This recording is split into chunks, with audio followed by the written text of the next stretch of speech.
against some of the best soldiers in Europe during their formative years as soldiers. They would come up against the infamous Spanish tercios, who at that time were considered to be the best troops in Europe. So these men on the field commanding these soldiers had seen the worst that war had to offer. Now the musketeers are attacking each other, and you notice how they turn their muskets around. It's called club musket. It means that they can hit you with the butt end. That butt end is shod in metal, and it means that you can take someone's head clean off with it, with a hard enough swipe.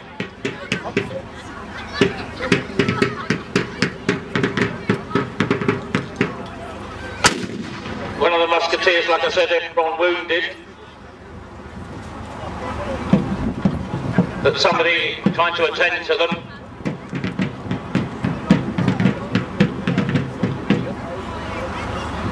Now it's interesting to note that sometimes this would happen. This is a parley. What they would do is they'd meet in the centre of the field, the commanding officers, and talk. And as you can see, this talk is particularly sort of quarrelsome. Lots of pointing, saying, "Oh, we are here, we will stay. Our force is greater than yours." The Royalist commander has had quite enough. And he's now given the word to commence firing even before the two sides have got back to their lines. Clearly what the commenting officer had to say was not suitable for his ears. And so the firing begins again. You'll notice during parley, no one is allowed to fire. It's completely forbidden from firing.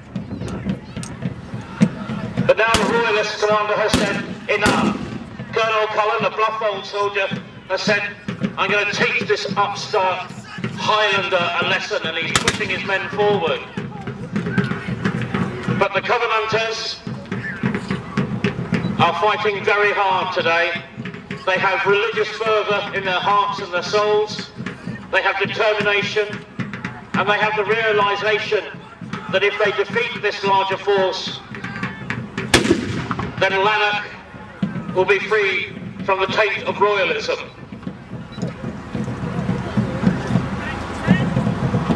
The Royalist pikes simply cannot break the Covenanting force. They've tried several times, and despite their numerical superiority, they're not able to push their way through. And all through this constant, non-stop firing of muskets. And of course with the musket you never know if one of those small 2-ounce weight shots is going to hit you. And now the musketeers are charging at each other. They shouldn't have done that. They're being cut down by the Covenanters, who are now looking at the rest of the musketeer force, but they're loaded and ready to fire, and they have. But the Royalist musket force has lost some valuable men, but they're sending a couple more to try and retrieve the bodies, to try and make them, and they have run into trouble as well. And they're being cut down by the Covenanter musketeers and shown no mercy at all. And the pikes go in once again, desperately fighting. The short knives and daggers will be out, and they're trying to find a way through the armour. But it seems to no avail.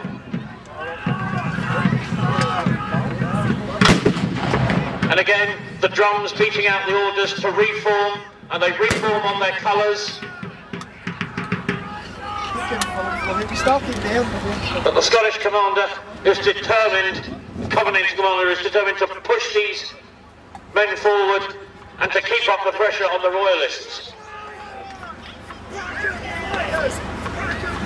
And the Royalists have got a Covenanter, and he's been used as a shield by one of the Royalists, and that man is being given very short shrift, and is being dealt with most harshly, a sword driven through his throat, and he is dispatched with no mercy whatsoever.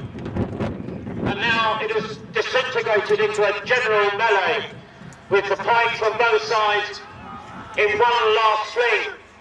But the Covenanters are still having the best of it, and their men are being cut to ribbons. And that is too much for some of them.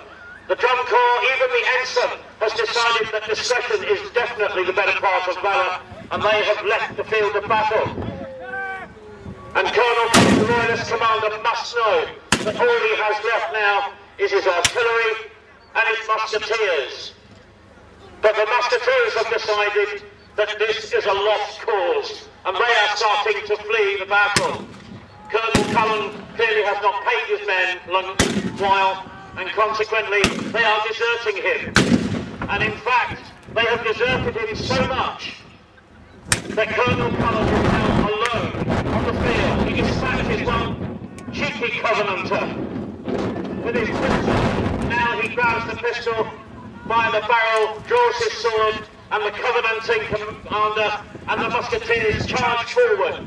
And women from the local village have come on, and it looks like they may be trying to pray over the bodies of their men, and they are shown no mercy either, and they are dispatched by the musketeers. And even the drummer gets in there, stabbing a woman with his sword. The colonel is taken after a gallant fight. He has offered his parole, but it has been refused. Now what will the commander do? Well, it looks and sounds very much as if they're actually going to execute the Royalist commander.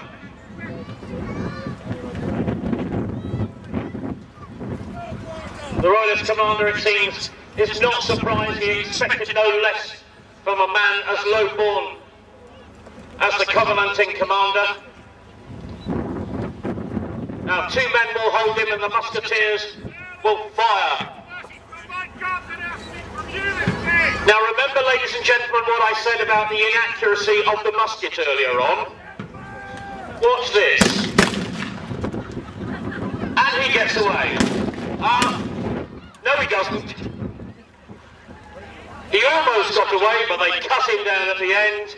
And the Covenanting commander is beating his musketeers.